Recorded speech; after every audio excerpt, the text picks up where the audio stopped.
Hi, everyone. My name is Sarah. I hope you all can hear me.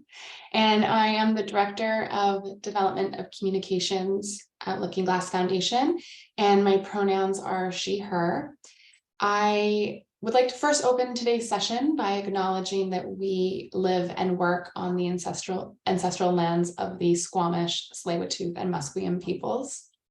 I'd also like to take this opportunity to thank you for carving out some time today to join us. This is the first time that we have hosted a lunch and learn like this in support of Eating Disorder Awareness Week. We hope you find it educational and informative and inspiring. Today, we're going to touch on a few more difficult subject matter. So we do ask that you please take care of yourself during this session, as certain discussions might be a bit overwhelming for some. So if you need to leave at any point, please do so. You can log back in if you like or not. It's completely up to you. We also encourage you to engage with us in the Q&A. We will do our best to answer your questions live, and we're also going to provide a resource document and a completed Q&A document post-session. I think that's everything. So I'm going to actually introduce our first presenter of the day, Andrew Fullerton. Andrew joined the board of directors at the Looking Glass after graduating from the School for Advanced Studies in the Arts and Humanities at Western University.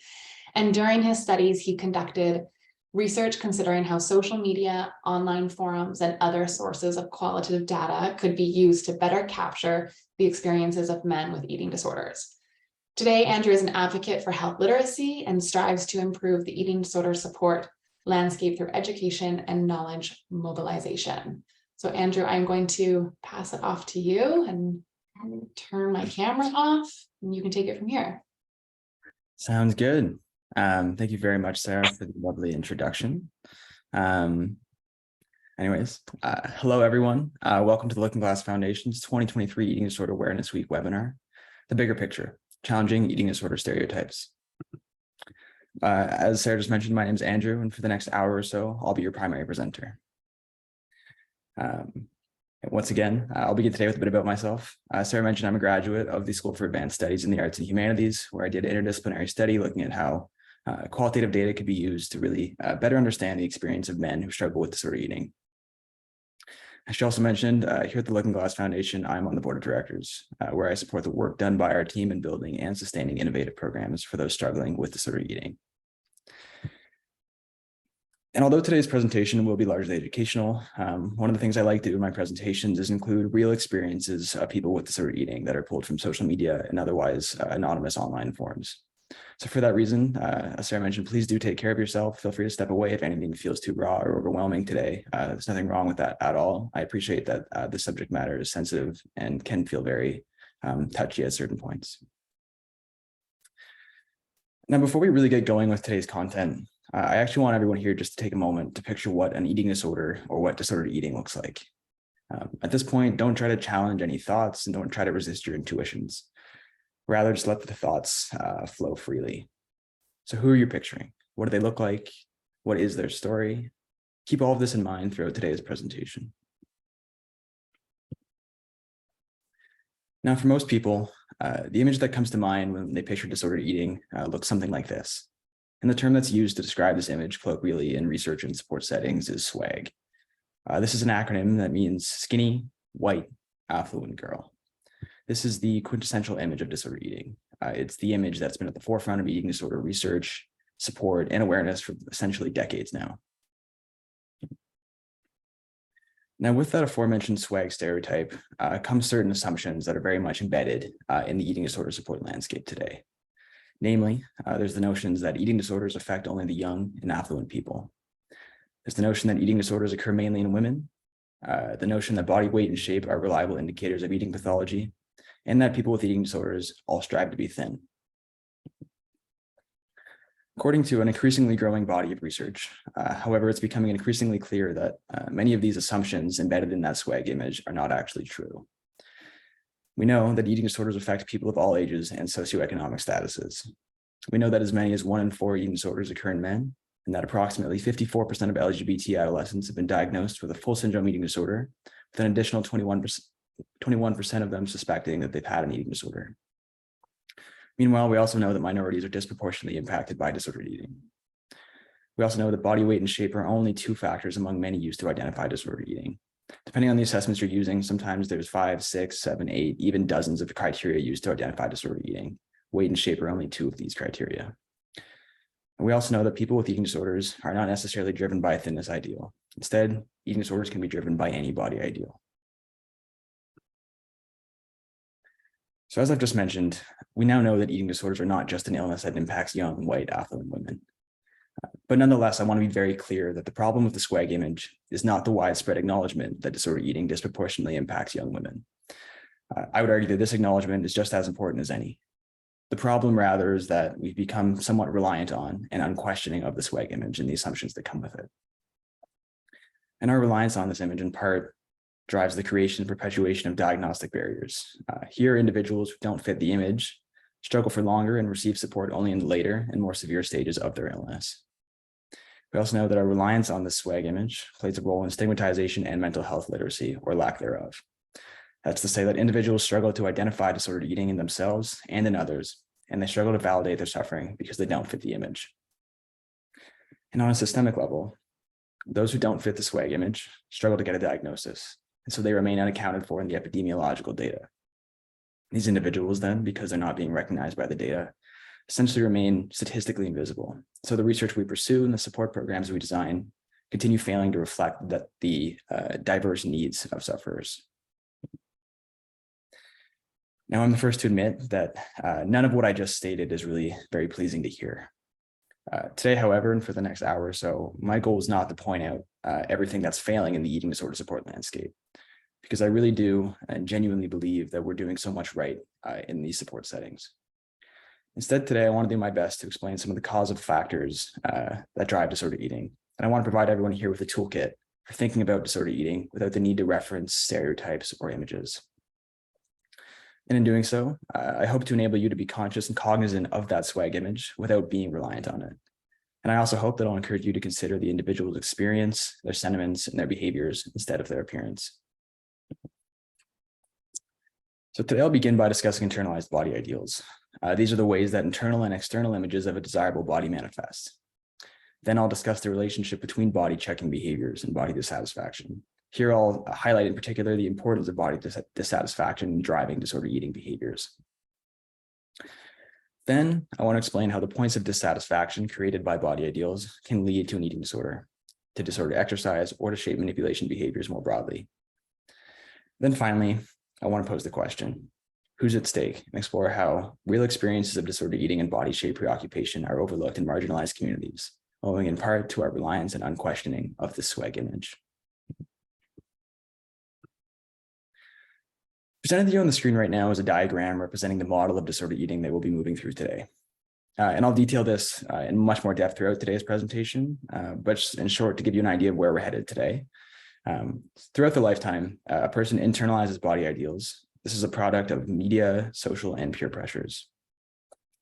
When someone then takes action to compare their real body to an ideal body, they inevitably drive a feeling of dissatisfaction with their own body, because these ideal bodies are not real bodies. They're perfect, psychologically created bodies. When this dissatisfaction with the body becomes intense enough or has enough psychological grip on someone, they may start to engage in increasingly extreme behaviors to pursue the aforementioned body ideal. This is, in very brief, how much of disordered eating develops and persists. Now let's begin first today by discussing body ideals. First and foremost, when I use the term internalized body ideals, what exactly do I mean? An internalized body ideal is any idea of a desirable body that's been unconsciously assimilated. That is to say that it's a concept of a perfect or desirable body, but not one that's consciously constructed and thought of on a daily basis, but rather something that's sort of ingrained on an unconscious level. These ideals are the result of media influences, social influences, and personal influences. Things like social media, sports, and familial pressures are all common factors that construct these body ideals.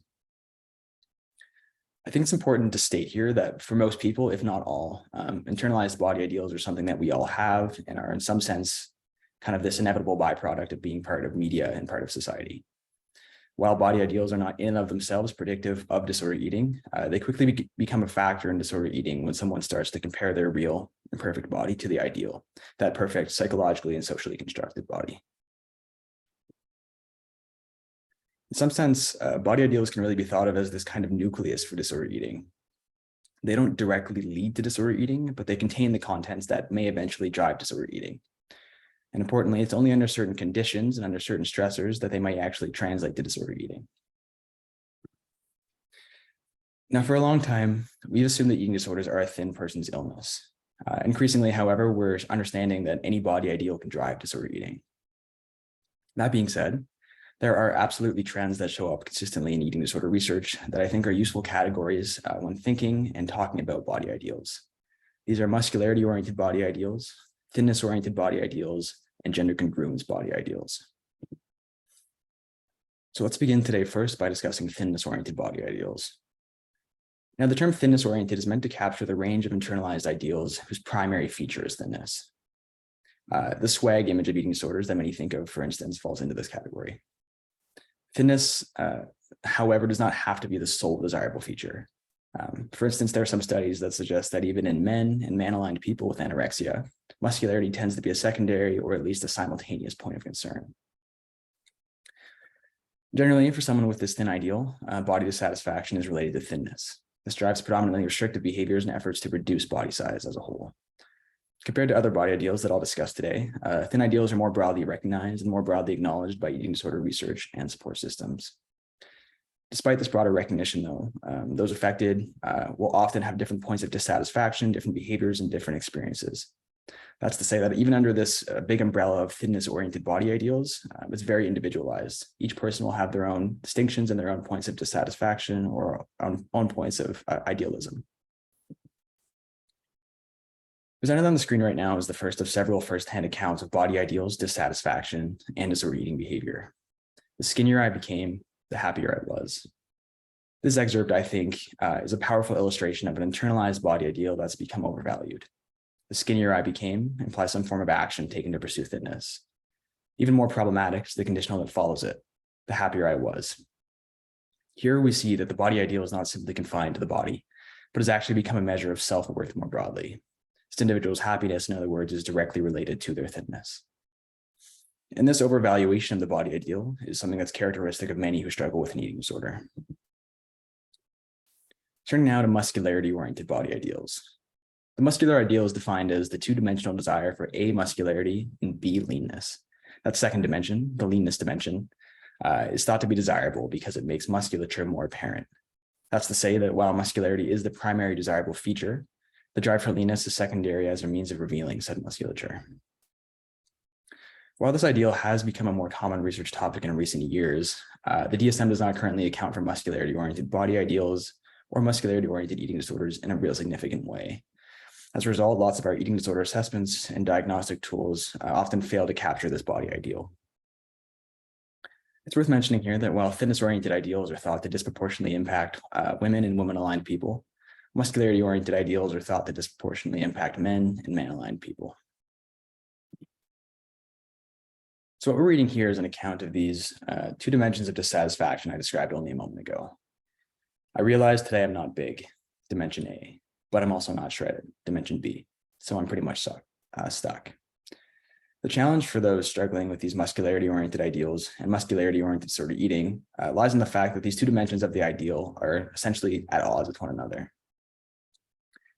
Say, for instance, someone wants to add musculature to their frame. So at this stage, muscularity would be the primary dimension of focus. So this individual tries to eat in a calorie surplus and tries to exercise rigorously. Fat gain, however, also occurs as a byproduct of the caloric surplus needed to add muscle.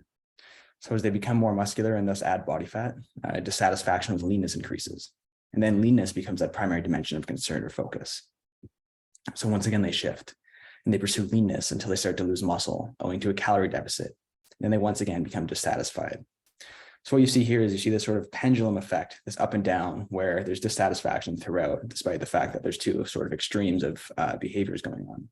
That's in contrast to the thinness-oriented disorder eating model I just presented a moment ago, where typically someone starts at a healthy weight or baseline, and over time, their weight steadily goes down until they reach some sort of biological baseline. And once again, this pendulum effect that I've described is something that's felt by many sufferers with muscularity-oriented ideals. And it's the thing that ultimately drives that feeling of being trapped or the feeling of being stuck that's described here on the screen. Turning now to a body ideal that's quite distinct from the two I've just described, or gender congruence ideals. While there is limited research on this topic, there's a slowly growing body of literature that describes disordered eating behaviors in transgender youth and adults in an effort to attain the body characteristics of the congruent gender. That's to say that eating pathology motivated by body gender identity incongruence, in other words, sort of an incongruence between the individual's true gender and their physical gender, or their physical, the gender that appears physically, is not driven by a desire to be thin or muscular. Instead, eating pathology here is driven actually by a desire for gender affirmation. In other words, the alignment of that true gender and the physical body. Compared to thinness or muscularity-oriented ideals, there are some significant differences here. In contrast to other body ideals, the affirmation of the ideal, or gender congruence, may actually resolve disordered eating, and some studies indeed find that it does. Nonetheless, the ideal needs to be affirmed in a healthy way. This is in stark contrast to treatment focused on thin or muscular ideals, since in these cases, the goal tends to be to break down or reduce the power of the ideal, whereas in this case, we want to actually affirm it. Importantly here, the body ideal is not necessarily shape or weight related. It may be secondary to gender dysphoria. Even though behaviors may closely resemble, those seen in muscularity or thinness-oriented individuals. Once again, the motivation here is distinct, that motivation of gender congruence. Then finally, there's a lack of widely validated assessments to check for disordered eating when they're driven by gender dysphoria or body gender incongruence. Lots of our assessments struggle to capture body ideals that aren't thinness-oriented. They struggle even more to capture body ideals that aren't motivated by shape or weight primarily, especially. In the quote that you see on the screen right now, we're seeing a very early onset of disordered eating in someone with the primary goal of delaying their period. I developed an eating disorder around the age of 10. I started restricting without thinking about it because I thought it would prevent my period, which I was very afraid of. Embedded in this quote is also the term restricting. In other words, this individual is taking on restrictive behaviors that might otherwise resemble a thinness-oriented eating disorder, but their motivation here is entirely distinct. Also described here is not just a sense of dissatisfaction with the body, but a genuine fear of that dissatisfaction and worsening through puberty and the development of secondary sex characteristics. So to sum up briefly on the topic of body ideals are any idea of a desirable body that's been unconsciously assimilated. Even though I've highlighted a few significant categories of body ideals today, I want to make very clear that any body ideal inside or outside of these categories can drive disordered eating. There's no discrete number of body ideals, rather they exist on a continuum. Body ideals are the result of media influence, social influences, and personal influences, and they become risk factors for disordered eating when they're operationalized and when they create body dissatisfaction. Now, I've already started to touch on this, but I want to move forward now to discuss the operationalization of body ideals. This is when the real body is compared to the ideal body through certain actions or behaviors. And for many, this tends to be the point at which genuine risk factors for disordered eating emerge. Most commonly, operationalized body ideals take some form of either body surveillance or body avoidance. I want to be clear, this is not action taken to pursue thinness, muscularity, or any other body ideal, but rather action taken to compare one's own body to the ideal body, to measure progress or to measure inadequacy. Commonly, body checking and avoidance behaviors include things like excessive time spent or complete avoidance of looking at oneself in mirrors, images, so on and so forth. Frequent pinching or grazing of the abdomen or other body parts of concern. Wearing clothes or styling hair and facial hair to conceal body shape. Frequent or ritualistic weighing and comparison to other bodies, whether that's in person or through online behavior. Now, these are examples of body surveillance and avoidance that are only well-documented examples. Body surveillance and avoidance are related to a person's internalized body ideal, and they're ultimately a reflection of the concerns stimulated by that ideal. It's really the extreme degree and the compulsive nature of the body checking behaviors that defines them in the context of an eating disorder. Now, despite different surveillance behaviors appearing in each of these descriptions and quotes on the screen, what's common to all these four descriptions is an otherwise normal behavior that's been taken to a somewhat unhealthy extreme. In the first example, we see, I would weigh myself hundreds of times a day. Indeed, I would argue that many people weigh themselves every day. Nonetheless, concerns should start to arise or may start to arise when someone starts weighing themselves before and after each and every meal and experiences distress or anxiety when they can't participate in this weighing behavior. I habitually check my collarbones, wrist bones, etc. when I'm nervous to make sure they still poke out. I would argue that also that most people have some marker that they use, such as a notch on a belt or a pair of pants, to note when they're at their ideal weight. When someone struggles to focus, though, because they can't see one of the bones in their wrist, then it might start to be something of concern. And then at the bottom there, I'm afraid to eat anything, constantly looking at myself in the mirror. Mirrors also are a part of daily life for almost all of us, but a compulsion to look in the mirror and to keep shape-related anxiety at bay through that process of looking in the mirror indicates something of greater concern. Now, on the opposite side of that same coin, just as a compulsive need to survey the body can be indicative of and feed into an unhealthy preoccupation with shape, the need to avoid the body is also indicative of an unhealthy preoccupation. In this first example, we see I'm very thin. I tend to wear baggish clothing because I don't really like to display my body. Second, when I'm in the bathroom, I do everything I can to avoid seeing myself in the mirror. I hate my big body. Just as we saw the individual a moment ago who's constantly looking in the mirror to assess shape, this effort to avoid seeing one's reflection entirely can be equally concerning. Both represent the same preoccupation with shape.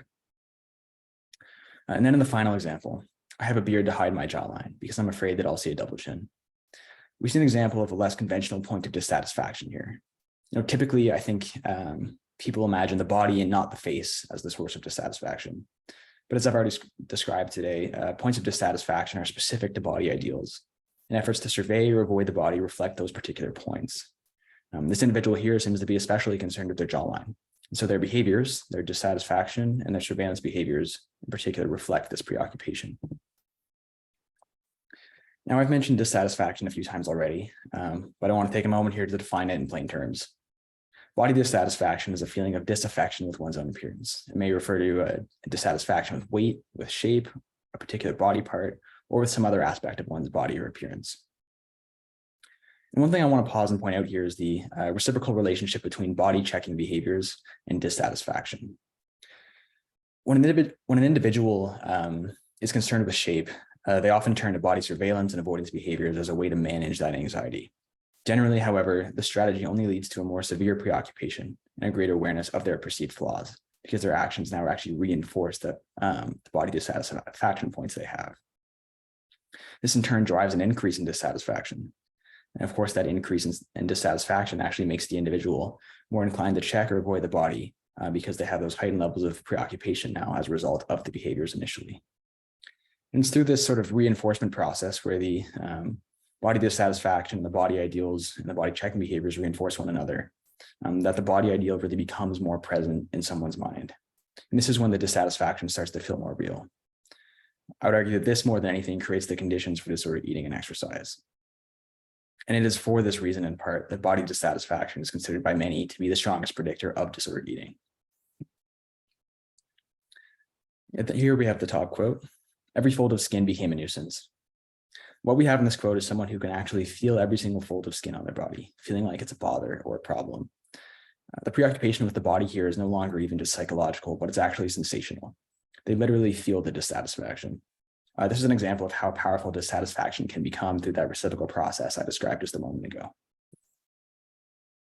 In the second quote, we see someone pushing themselves to lose more weight despite acknowledging the health risk. "We're trying to push my body to lose more weight, even though I know it's not healthy, because I want my chest to shrink." In order for this individual to resolve their points of dissatisfaction, they're knowingly jeopardizing their health. In the third quote, we see the words, "The only way I could tolerate my body was if there was less of it." This is someone so driven by their dissatisfaction that they actually want to reduce their body presence all around and just reduce the body. And the final quote on the screen here is once again those two dimensions of muscularity-oriented dissatisfaction I described just a few moments ago. Now, for many sufferers, it is this precise interplay between operationalized body ideals and dissatisfaction when the first sense of distress or a sense of lack of control over these behaviors begins to emerge.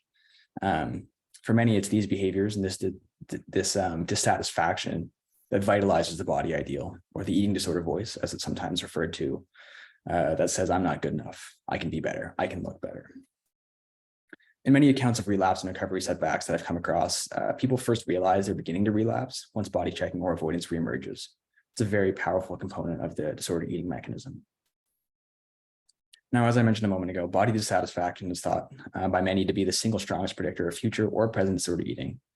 And in some sense, as the model on the screen demonstrates, it can act as a sort of bridge that allows the internalized body ideal to grow into something more powerful that can actually drive disordered exercise and eating. Having now outlined what can be thought of as sort of the preconditions for disordered eating, in other words, the variables that generate body dissatisfaction, I want to actually look at some diverse presentations of what happens when that dissatisfaction translates to disordered eating. Now, disordered eating behaviors are oftentimes a reflection of the particular points of body dissatisfaction that someone has. In most cases, however, disordered eating behaviors are not as extreme or as drastic as popular media would lead you to believe. Rather, it's the extent to which the behaviors or the failure to uphold the behaviors generates psychological distress and impedes normal functioning that's a lot more significant than the appearance or the perceived extremity of the behaviors. Nonetheless, there are certain behaviors that are well documented and identifiable. These include rigid and rule-oriented behaviors, and in particular, any eating or exercise rule that cannot be broken or bent without causing distress. It includes the refusal to eat with or around other people. It includes the need to track caloric intake or other dietary data. This is especially common in conditions like orthorexia, but also very common in more subtle cases of disordered eating broadly. Binge eating. This behavior is one commonly associated with those who don't fit the fitness-oriented framework. And it also seems to be a behavior that impacts people more proportionally across different age and gender demographics. And then finally, and perhaps more commonly understood, and indeed something that's somewhat embedded in the swag image, induced vomiting or laxative abuse and compensatory exercise. Turning now to the first quote on the screen. Eating is the worst part of my day. I go days on end not eating and just drinking coffee. When I get really stressed, I do the opposite. Here we see a description of a binge restrict cycle and a genuine nausea at the thought of food due to this individual's complicated relationship with eating. In particular on this slide, however, I actually want to draw your attention to the quote at the bottom. Everything back then was fat or skinny. Every action, every thought, anything I ate was written down. And if I couldn't balance that day's calories with excessive workouts, I turned to purging. We see in this account the interplay of internalized body ideals, body dissatisfaction, and obsessive food tracking. The body ideal here stimulates the points of dissatisfaction and the black and white thinking that's so characteristic of those with eating disorders, the proverbial fat or skinny. The dissatisfaction then drives the need to track food intake obsessively through this rigid calories in versus calories out rule. Violating this rule in turn generates distress for this person, and then generates the need to excessively exercise or purge to resolve said distress. Importantly, even though the fixation on these slides appears to be largely on food, in most eating disorders that follow the mechanism I'm discussing today, concern with food is typically actually secondary to a concern with shape or the ideal body. It is not often the primary concern, but rather a manifestation of the desire to have a particular body ideal. Presented on the screen right now are two more accounts that I'm showing because I think they really illustrate what it means for a disordered eating behavior or preoccupation with shape to impede normal functioning, since I appreciate that normal functioning is a variable term and hard to define for many people. In the first excerpt, we have a sufferer describing an attempt from a family member to be supportive of their quote unquote problems with food. My mom knows about my problems with food. I stay away from many foods, but I think that she believes that acai bowls aren't part of what I avoid because I always order them from this one specific place. However, what she doesn't know is that the only reason I order it from that place is because they list out the macros and total calories of my order. In this account, there's no purging and no outright refusal to eat. What we really see here is someone struggling with the need to control their food intake. This individual clearly has very particular foods that they will eat. And when those foods are not available or when they don't know the exact nutritional composition of their meal, they won't eat. This is a strong example of more subtle disordered eating behaviors that nonetheless impede normal functioning to a significant extent. The second quote on the screen, meanwhile, shows the sufferer's desire for normalcy. I've wanted to go to this amazing fancy vegan restaurant ever since I can remember. Now we're going and I'm so scared. I have no idea the calorie count and I've eaten the same two foods for ages now. It's going to cause me to spiral. I'm already restricting more so that I can have the calories tonight. Despite the clear desire for normalcy here, the fear that comes with eating something unknown and something incalculable is overwhelming for this person. It's not just frustration or discomfort. It's actually genuine fear leading to a need to compensate and keep the anxiety that's generated through this at bay. These are both intimate descriptions of the power that disordered eating and exercise behaviors can hold over someone. And what we see here is that the behaviors don't have to be obvious or extreme in appearance to generate significant psychological distress. Now, so far today, I've described a somewhat linear model where body ideal translates to body dissatisfaction, and body dissatisfaction through that reciprocal process ultimately translates to disordered eating. Eating disorders, however, as might already be apparent from some of today's excerpts, are a lot more individualized and a lot more complicated than this model would lead you to believe. One idea that I find especially helpful is the concept that eating disorders are adaptive conditions. This is to say that eating disorders don't emerge as problems at first, but instead emerges as a solution or a coping mechanism in response to another problem in someone's life. Eating disorders, for this reason, often emerge in periods of high stress or significant change, such as divorce, relocation, or transitional life stages. It also explains why they tend to disproportionately impact those that have experienced high levels of stress, bullying, or trauma more broadly, such as victims of abuse, or minorities potentially as well. Now, so far today, we've talked about the swag image. We've also talked about the mechanism for disordered eating underlying the swag image and many other presentations of an eating disorder.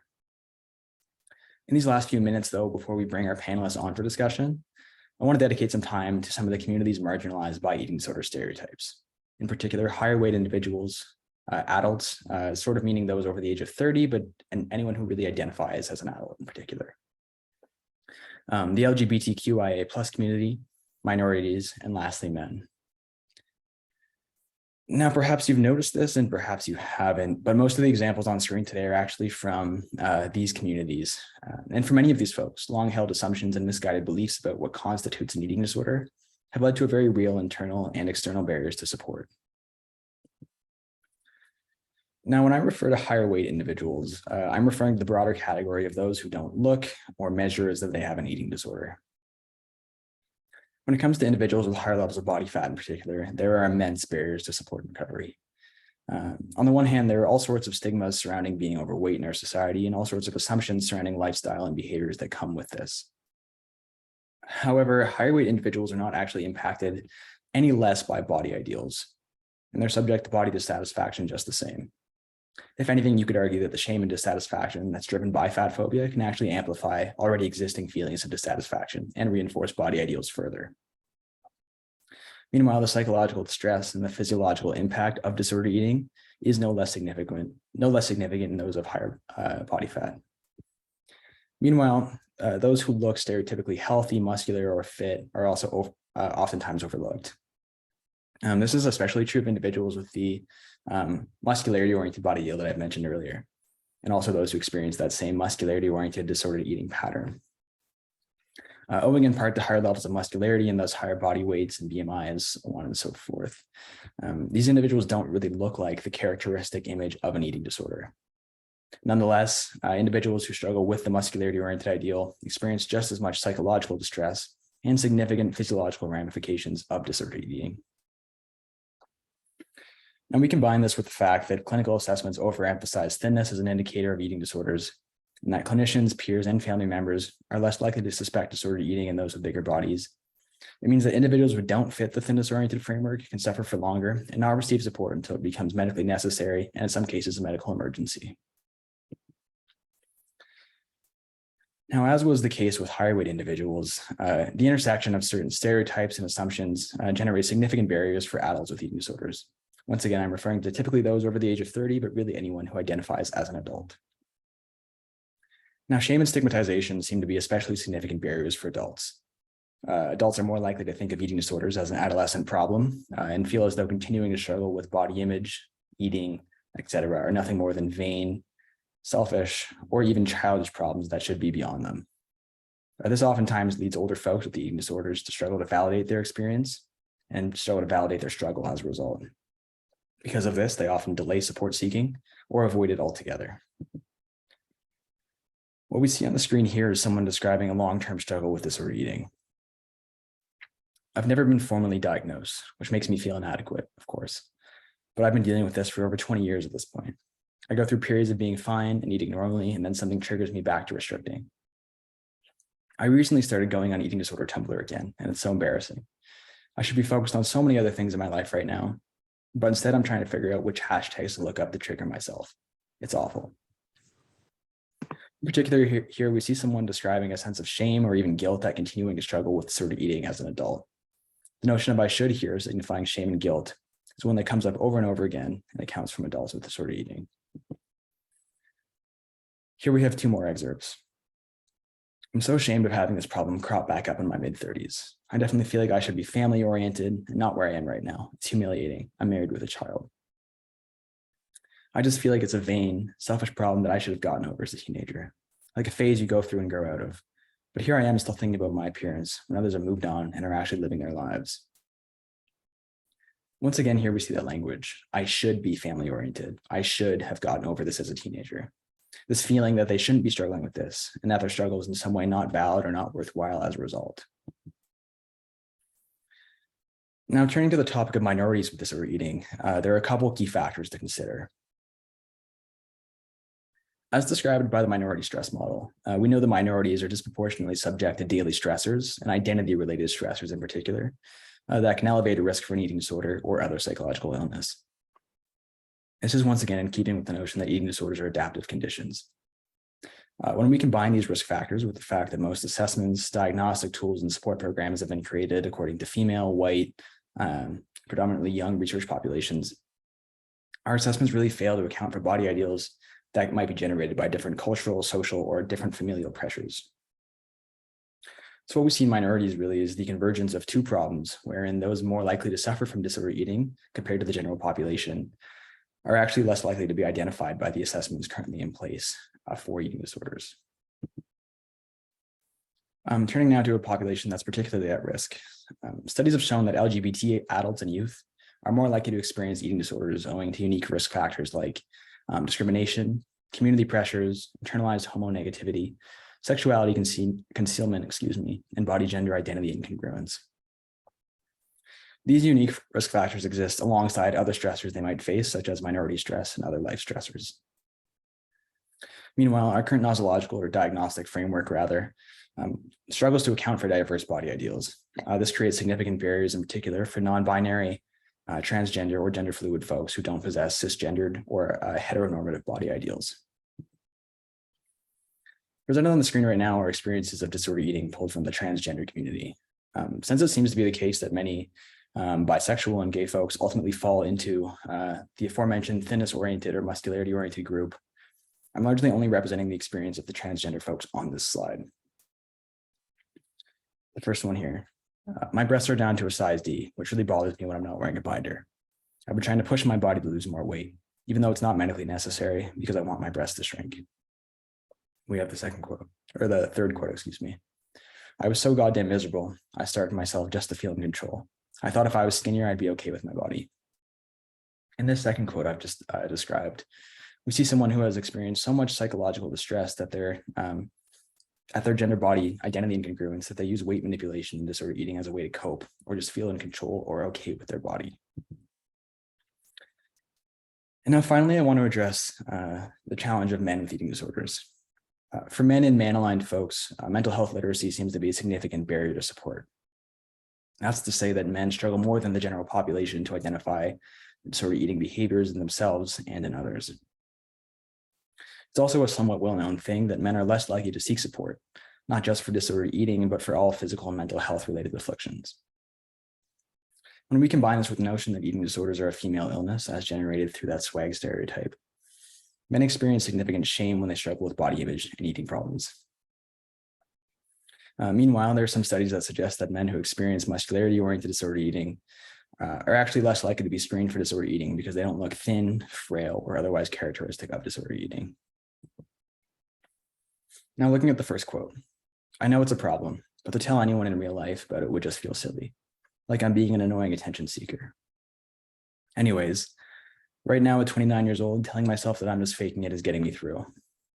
Here, the thought of asking for help makes the sufferer feel like an annoying attention seeker. Once again, we see that struggle for validation that we saw also when it counts from adults. He continues, at 29 years old, telling myself that I'm just faking it is getting me through. Here we see the intersection of two marginalized groups in one person's lived experience. They're an adult and a male, and so they feel the barriers to support of both these demographics. Then we have the second quote. I found a bunch of articles talking about manorexia, which felt really trivializing and really off-putting. A lot of resources geared towards women, which makes me feel alienated. It's an unfortunate truth, but this type of trivializing language is actually quite commonplace when we talk about eating disorders in the context of men. And I, in particular, would make the case that this isn't just a matter of semantics. When we talk about suffering in trivial terms, I think that we actually trivialize the suffering itself to some extent. This in turn causes individuals to struggle to validate their illness and struggle to seek support. Then finally, we have a discussion of the social and media pressures faced by men and man-aligned individuals. Society's idea of an attractive male body has sculpted muscles and washboard abs, and I'm not a real man if I fail to live up to it. When I restrict, I actually feel attractive, as opposed to the disgusting, gluttonous image I have of myself when I'm trying to eat more and gain muscle. Now, as we wrap up and as we transition into our discussion, I want to offer up one more question. How does understanding the bigger picture, or rather the causal factors behind disordered eating, as I've described them today, help us reduce the impact of stereotypes? Today's presentation, despite its 40-minute or so runtime, really boils down to a few simple takeaways. No two eating disorders are exactly alike, and any body ideal can drive disordered eating. Disordered eating patterns can vary drastically. The important question to ask is not what do the behaviors look like, but rather, do the behaviors of concern impede normal functioning, or do they cause significant distress? Meanwhile, someone can experience disordered eating without qualifying for an eating disorder diagnosis. They are nonetheless worthy of support and worthy of treatment. And as we've seen through many of our excerpts today, validation is key. Now, at a basic level, all of the barriers to health literacy, support, treatment, and recovery we've seen today can be improved and they can be remedied by changing the lens through which we view eating disorders, not as a young person's illness or as a woman's illness, but as an illness that anyone can suffer from. And importantly, we don't need to be experts to be part of the solution. All we need to be is willing to learn, willing to listen, and willing to validate the hardships of those suffering, regardless of whether or not they fit the image. Now, with even a bit of information today, we are better able to do this. By thinking in terms of body ideals, body dissatisfaction, and shape manipulation behaviors, we are better able to consider an individual's behaviors, distress, and lived experience as indicators of disordered eating and body image preoccupation.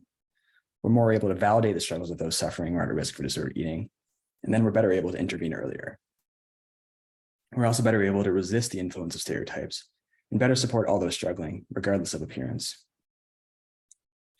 And I don't believe that this impact, though small it may feel, is in any way trivial. Through every person that seeks support for an eating disorder, we gain a better understanding of eating disorders more broadly. Through every person that might have been overlooked before, but is instead able to validate their illness and seek support, we broaden clinical perceptions, drive research, and promote recovery.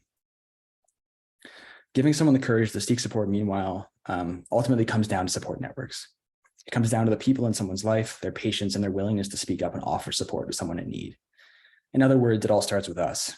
We can drive change by doing better as individuals, by educating ourselves on eating disorders and other mental health topics. Now on the screen right now, I have some of the academic sources we've used today. And for privacy reasons, we are not presenting the full work cited here, but nonetheless, that is available privately if you're someone that is interested. Now, thank you all sincerely for your attendance today. As promised, we're now going to bring on our three incredible expert panelists and jump into some discussion of the questions raised today. Although our discussion today will be restricted to probably 30 minutes or so, if you have asked questions using the Q&A function below or have questions lingering after the end of our webinar, the Looking Glass team will do our absolute best to follow up with you. Now, it's with great pleasure that I introduce our three lovely panelists. Kayla is a registered clinical counselor and Looking Glass's very own, who is passionate about eating disorder recovery. Kayla started her private practice in 2010. Currently, Kayla provides training, oversight, and supervision for the Looking Glass Bridge the Gap program. In addition to her master's degree in counseling, she's completed core training in intensive short-term dynamic psychotherapy, intervention certificate in crisis prevention and suicide, and has completed an externship, emotionally focused couples therapy. Virgie Tovar is an author, activist, and a leading expert and lecturer on weight-based discrimination and body image. She holds a master's degree in sexuality studies with a focus on the intersections of body size, race, and gender. She's a contributor for Forbes, where she covers the plus size market and how to end weight discrimination at work.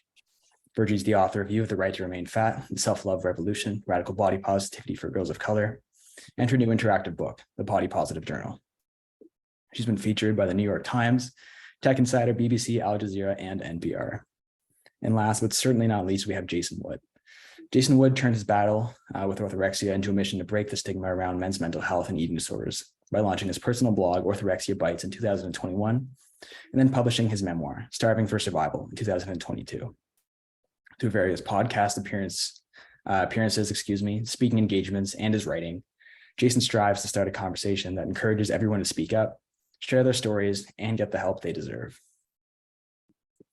And with that being said, I will stop sharing my screen and bring our lovely panelists on for some Q&A.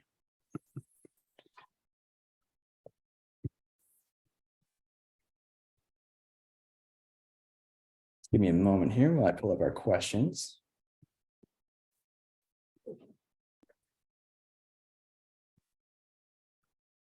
All right. Awesome. So the first question is a question for everybody. You can jump in whenever you're feeling ready or whenever you have a response prepared. I'll phrase the question now. At large, we've discussed shame and stigmatization as barriers to support. How do shame and stigmatization affect outcomes or experiences for those who are seeking and or have already sought recovery?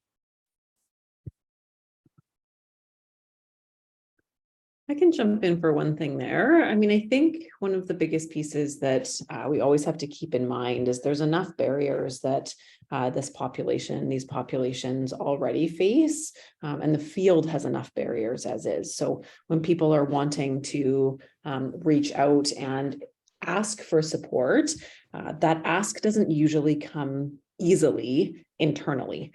And so making sure that we are showing up and providing the openness and to your point, Andrew, like the validation of what they're going through, so that when they do seek, the door is open and we let them know that whatever their journey is, whatever their struggle is, we believe them, I think is critical, instead of adding more barriers to an already long list of barriers that they face. Thank you, Kayla. Yeah, I completely agree with that. And it was one thing that struck me during the presentation was the male who said they were worried about asking for help because they didn't want to be attention seeking. And that was one of the things that resonated with me right away. That was how it was at the start of my journey, because there is such a stigma that exists out there that asking for help is such a scary thing to do. So especially early on in the treatment process, it's so important that we make sure to validate those concerns and to make sure that individuals realize that they are enough and that they are worthy of help and that they're not just attention seeking, like the stigma likes to tell us. I mean, I'm thinking of specifically from kind of a weight stigma perspective. One of the biggest barriers, I think that there's so many along the way, but, I think of the fact that in general, if you're in a larger body, you have likely been basically prescribed anorexia or eating behavior that is a runway to anorexia. And I think because of the fundamental misunderstanding of weight science, or it's fascinating to me how, when I think about weight stigma, there's so many things that are, of course, anti-humanitarian, like any form of stigma, but the culture-wide misunderstanding and ignorance, and in fact, even the sort of the medical field's refusal to actually engage meaningfully with the data is quite staggering. So, you've got somebody who's already probably experiencing weight stigma outside of a medical setting, then they perhaps are being prescribed basically anorexia or the runway to anorexia because of the misunderstanding of weight science and the belief that, the culture-wide belief that anyone can safely and reasonably suppress their weight long-term, which again is not scientific, but that's existing in this conversation, right? And so larger body people are walking around kind of thinking, I can speak to my own experience. I was engaging in anorexic behavior that was classic anorexic behavior, watching media that was displaying behavior that I was doing and not understanding that I had anorexia, because I believed, right, that I basically should do whatever I had to do in order to become as thin as possible. And truly the understanding, from in my life, and I think from even I was getting this information from my doctors and care providers, was that at the end of the day, that the ends justified the means. There was no behavior food restriction wise too extreme that wouldn't justify the long-term health benefits of becoming thin. And so there was a don't ask, don't tell type of policy. I would come into a doctor's appointment at like 10 or 11 years old, having significantly like changed sizes. And I'm not being asked, what did you do? What's wrong? There's no questioning. It's just like, whatever you did, keep it up. And so I think like the barrier is not only that you're getting encouragement from the culture, from, medical care settings and providers, but, I think in addition to that, there's a lot of factors, like including something called adultification, which is when you sort of, essentially assign to a child an advanced level, an adult level of understanding, or like an adult level of ability to sort of take on really intense emotional pain, for example. I think those kinds of things play a huge factor in the fact that people in larger bodies do not see ourselves as candidates for disordered eating. And if we do, we certainly see ourselves as likely having an overeating problem, a binge eating problem, when in fact, many, many, many people in larger bodies actually have anorexia or restriction-based disordered eating. Anyway, that's a huge barrier. Yeah, I mean, I think all three of you touched on something that's, two key points, right? There's mental health literacy on the one hand, like Virgie, you're describing this experience as something that was clearly anorexic behavior, but having no ability to identify it in yourself because you didn't match the image, that swag stereotype, right? And I think one of the other things that we do know is that often when people present to a clinician with a suspicion that they have an eating disorder, they present with something called ambiguity of intent. So they don't go outright and say, I have an eating disorder. I think I have an eating disorder. Can you ask me these questions and see if I qualify? They present with ambiguous symptoms because of shame and stigmatization, and sometimes because they just don't know, right? So that piece of clinical training and having our clinicians really lean into the data is so crucial. Yeah, Andrew, it was really interesting. After I received my diagnosis from my primary care physician of an unspecified eating disorder at that point, since of course orthorexia is not in the DSM, and I started to reach out for resources and for treatment, I still refused to refer to it as an eating disorder. I was still very ambiguous when I was explaining my situation because I was refusing to accept that what I was doing was actually an eating disorder. So even after that diagnosis, I was still being ambiguous and staying away from actually referring to it as such. I would say an unhealthy relationship with food, or I'm having some anxiety around food, but I refuse to actually use that language probably for 3 or 4 months into my recovery process. Well, and I think to that point, Jason, like that is supported in the larger community, right? People don't want you to have an eating disorder because often what it sounds like is something that people have actually coined as quote unquote healthy, right? Mm-hmm. That the restrictive behaviors are actually, they're an indicator of your willpower. They're an indicator of you following diet culture. And even some of the most educated individuals, not in this field, but just educated individuals within our greater population, fall into that, right? I mean, I think when there's this multi-billion dollar industry that is constantly profiting off of us not feeling good enough and us questioning our bodies, I think we don't get to ever escape the internalized beliefs around that unless we are actively seeking out more information, right? Unless we are actively trying to not participate in diet culture, to not participate in what we've been informed. And, to, I think your point, Virgie, like the number of clients I've had who have gone into their primary care physician and been like, I have a sore throat. My throat is lined with pus. please, can you look at it? And they're like, yeah, the solution is to lose weight. Then obviously they're not going to go into their primary care physicians and be like, can I share about how I'm feeling in my body or my relationship with food? Because if they can't get help for strep throat, as an example, how are they ever going to get help for something that the doctors only see as a problem? Right? They will only believe you are out of control if you live in a larger body. And they will also, if you live in the thin ideal, until that thin ideal starts showing up on ECGs or in blood work, they're also like, you're fine, right? Like your medical lab work seems okay, and therefore you must not have a problem, which we know for this population, they already have a hard enough time admitting and acknowledging that it is a problem, right? And it's usually one of those things that is so heavily supported by the world at large, not healthily. But, you know, we've just wrapped up January. We know that January is a big month for everybody losing weight or eating healthy. And so if you fall into that category, because that's how you're describing your relationship with food, people don't catch it. People don't want to catch it. People don't want to acknowledge that it could be the problem that it is, that it's causing the pain that it's causing.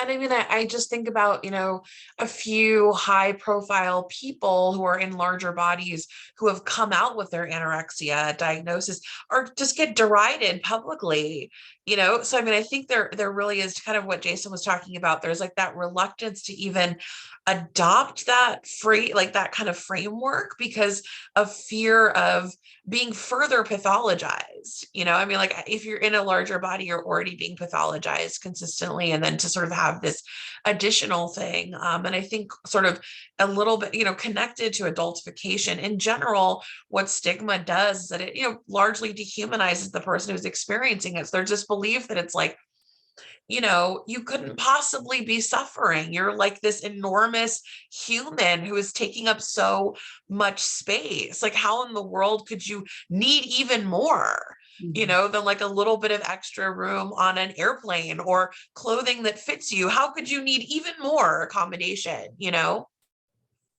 Absolutely. Yeah, and I mean, I think I also do want to point out that there's also major, to Virgie's point, to Kayla's point, and to Jason's point, in those clinical contexts, especially with like nurse practitioners and physicians, there's also systemic barriers to making these complicated psychological diagnoses, right? Like I think the average family medicine physician has like probably under 15 minutes with each patient to ask a proper line of psychological questioning to get the answers you need and be able to get past the image or the stereotype. We don't have a healthcare system from a primary care standpoint that really allows for that, right? So we have people that are facing, again, those personal barriers, but also our clinicians facing systemic barriers, and everyone's trying to do their best, but ultimately falling short because of the sort of collision of all these different factors, right? Absolutely. Absolutely. Cool. So I think we have, I mean, we have many other questions. I unfortunately don't think we'll be able to get to all the questions today, but I think that's a good thing in light of the good discussion we're having. So maybe it makes sense now to, I'll ask a question actually that I think was initially intended for Jason, but I think is one that everyone might be able to comment on in a significant way. Can you describe a moment where you felt heard, validated, or understood, during the support seeking or recovery process? What characterized that interaction, and who were the key players in that interaction?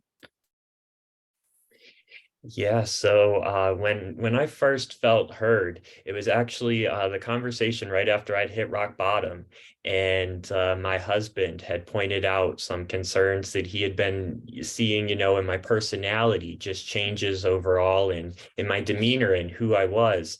And I was like, I'm tired of this. I just kind of opened up at that moment, and I was like, I'm tired of living like this. I'm tired of living with all of these food rules and this constant anxiety, this constant worry. My brain is just constantly thinking about food or obsessing about that next meal or the nutritional information of everything. And at that moment, I spoke up and I was like, you know what? I'm done with this. I'm done living like this. And he just, you know, he acknowledged it. He didn't try to fix anything. He didn't try to solve anything. He just sat there with me and allowed me to start venting and allowed me to pretty much let go of 15 years of suppressed feelings and anxieties and insecurities. And in that moment, I felt heard.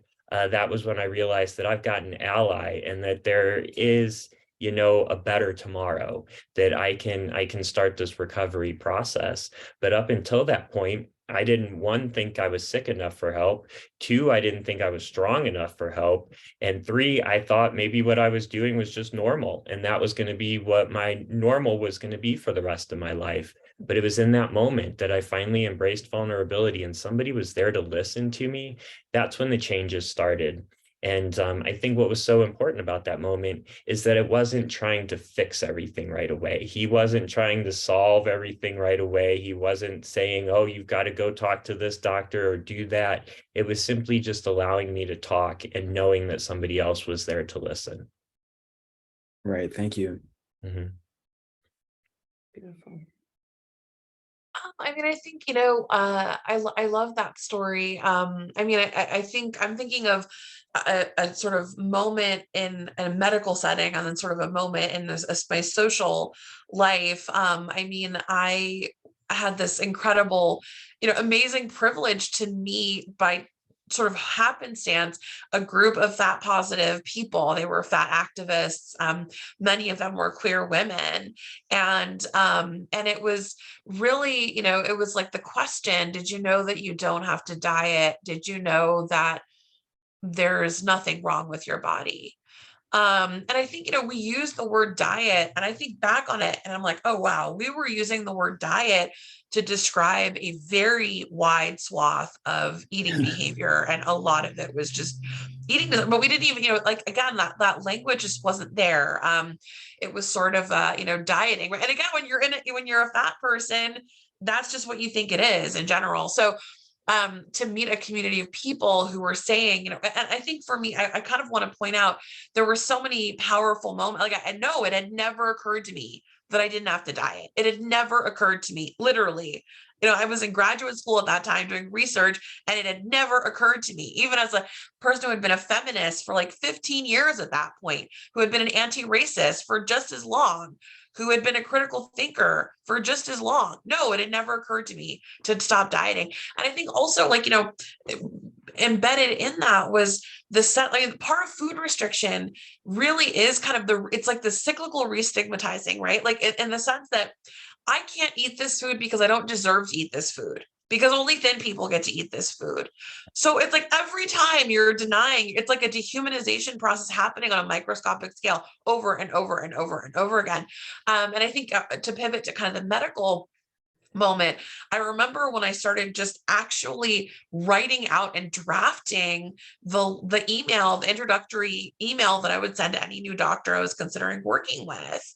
And I started to include, I have, you know, I experience minority stress. I experience the ongoing stress of someone, you know, who like is sort in recovery from an eating disorder.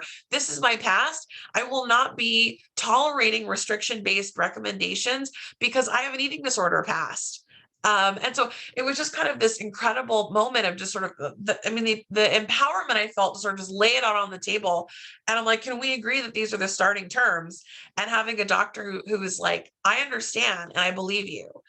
And it was just so powerful to just hear him say, you're believed, you know, and to accept my boundaries, right? It wasn't like he didn't come back with a reassertion of kind of, you know, whatever I've consistently been told by medical care providers. He came back with an understanding that the best pathway for me to get care was through respecting my boundaries. Yeah. I think one of the things that stood out for me, also in what you were saying, Jason, and that I see with clients that I work with, is that being held in the moments of uncertainty, right? Because often people think of recovery through this like linear lens, like you're just going to decide, I want to get well, and I'm just going to get well, right? And it's going to be fine. And all of a sudden, all my unsafe foods, for example, will be safe, and I will feel comfortable in my body if my body chooses to change and adjust as a result of my recovery. And it's just going to be this like happy, positive experience. And I think, while I have not yet met somebody who has recovered from an eating disorder that regrets it, I have also not met somebody who has found that journey easy, right? And so to be held in that space where when it gets hard, because it does, because you're challenging this like abuser that has lived in your head for however long, that when that destructive voice gets really loud, and your support network is to say, like, it's okay that today's hard. It's okay that, like, maybe you're feeling more threatened today or more insecure today, or, the ways that your eating disorder protected you from certain feelings, certain life experiences, like, it's hard to give that up. We don't have destructive coping mechanisms that don't work at all, right? Like, they're in place because a part of them works. And so it's not to say that they're healthy. It's not to say that they're good for a human being, or that they support them in like positive ways, but they work. If they didn't work, we wouldn't keep implementing them. And so, as we support people to choose a different path, to come kind of more home to themselves and develop this trusting relationship with themselves, we have to be prepared for the bumps along the road, and to have people hold our hand during those bumps and say, like, of course, there's going to be hard moments, and I still believe in you, and you can keep moving forward, but it's okay if today, or even this week, you just need to hold still for a moment so that you don't feel like you lose yourself, right? Yeah, thank you all so much for those thoughtful answers, Kayla, Jason, Virgie, all of you. I think we have time for probably one more question before we wrap up. So I actually want to grab one from our audience today. And in particular, I want to ask a question that has to do with, policy, with clinical care, with sort of future direction. So given this year's theme of moving from asks to action, what's an action that we should push for to make the most change for marginalized people with eating disorders, i.e. folks in larger bodies, racialized people, et cetera? Is it public funding, peer support? What is sort of a call to action, or an action that you could think of that could help us make the most change for these marginalized folks?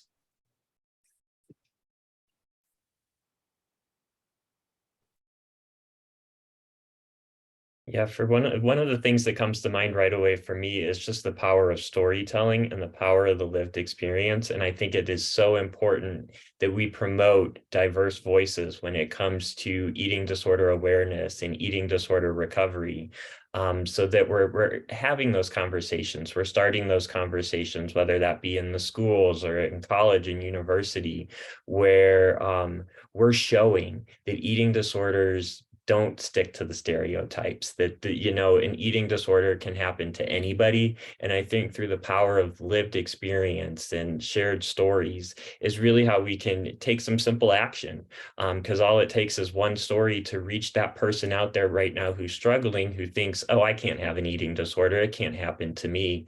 All it takes is for them to hear that one story, and suddenly, their mind starts going, perhaps this could be happening. Maybe I do need to talk to somebody.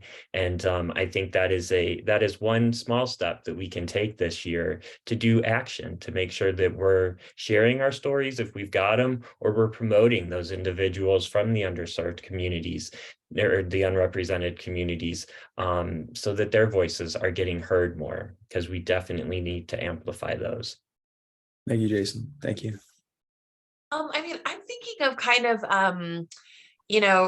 like I have a lot of steps that I kind of can think of when it comes to weight stigma. I mean, certainly if you are a weight stigma, weight neutrality informed practitioner, tell everyone, put it on your website, put it on your Instagram, let people know that that's what you do, because it not only creates a more welcoming, accessible environment for people who already know that. It might open up the possibility of, like, what does that even mean? Is that something that has to do with me?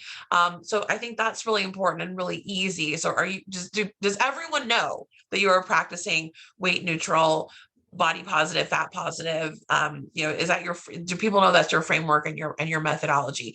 I think another big one is just kind of, this is a little bit more ambitious, or I think, like, you could do that in one day, for example. I think a more ambitious thing is really understanding and advocating for the role of fat phobia in this conversation. It wasn't until very recently that fat phobia was even understood as an important part of understanding eating disorders. Right. We have a reality where weight discrimination is legal in 49 out of 50 states. So, we have like a legislative reality and a social reality in which it is completely fine to discriminate against someone based on their appearance and their body size with impunity. So, understanding how fat phobia plays into, and that language may not even be present exactly in how the person is discussing what's going on with them, but understanding what fat phobia is, understanding what fat positivity is, incorporating, I mean, really what I found when I've worked with many people, health coaches, practitioners who work with people who have eating disorders, right? A lot of them have told me that fat positivity is kind of one of the best solutions, one of the best tools. And so, you know, when we're thinking about recovery long term, it looks like letting go of, for a lot of people, it looks like letting go of or learning how to productively interact with their own internalized fat phobia and with social fat phobia. So I think, you know, incorporating fat phobia into your treatment in some way, or how you work with people, or how you talk, and like learning what that is, I think are really important tools that you could do, that like actions that you can take. Thank you. Thank you.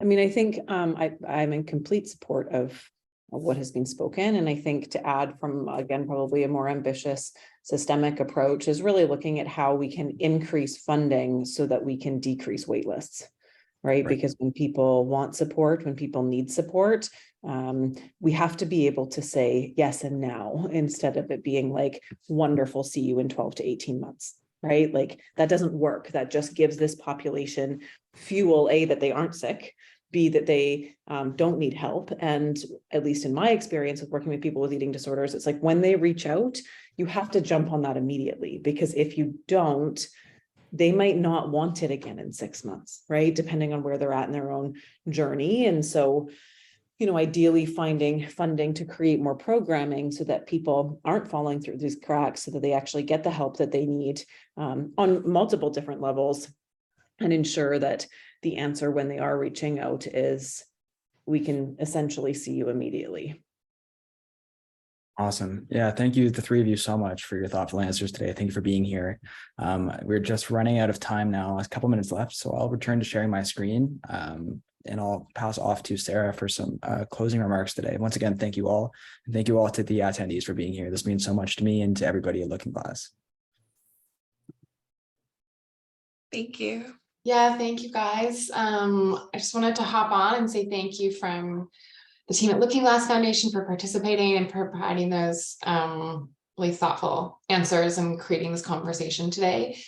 And for those that have tuned in, thank you so much for taking time out of your schedule to attend. If you would like to keep supporting and learn what ways you can continue to get involved, please visit our website. We have different events and partnerships happening throughout the next week, all in support of our programs and services. So there's some in-person events, some online events. There's also, we've partnered with a few community partners who are doing partial proceed sales. It's a great way to give back and support a local business. We're also a volunteer-led organization and have ongoing volunteer opportunities in our peer support program. So please reach out if you'd like to volunteer.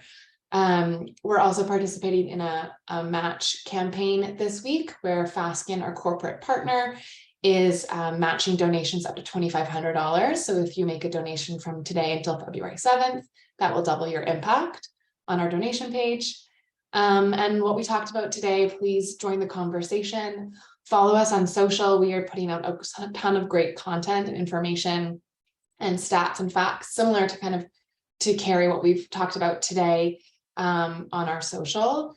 And we got a ton of questions in the chat, so thank you, or in the Q&A. We really appreciate your engagement, and we will send the questions to our panelists today for their input and include it in our resource doc post-event. So I think that's everything. Andrew, I want to thank you for putting that together and leading this conversation, and for all your hard work. Thank you so much. And yeah, just this last slide here. If you or anyone you know is struggling with any of the behaviors that maybe we spoke about today, and you are looking for resources and support, please reach out to us directly. We are here to help, and we want you to be heard and supported. So you can call us or email us at info@lookingglassbc.com. We also have information of our programs and resources online on our new website. So Thank you again for attending, and I'm going to sign off. Unless, Andrew, you have anything else to say? No, I just want to say thank you to every single person that came out today, both our panelists and the attendees. I feel like your presence and the efforts you're taking to improve your mental health literacy and to become fluent in the terminology and language of disordered eating is really what makes a massive impact for sufferers and seeking support and getting the support they need. So thank you sincerely. Yeah, that's all from me. I'll also say we have recorded this session, and we will send the recording to all those who registered as a resource. And so for those who didn't also get to attend. So please stay tuned for that as well. And my apologies for those that had trouble accessing the link the first 10 minutes. Technology will be the bane of my existence, and I hope you made it on. And thank you for pushing through and logging in. Okay. Thanks, everybody.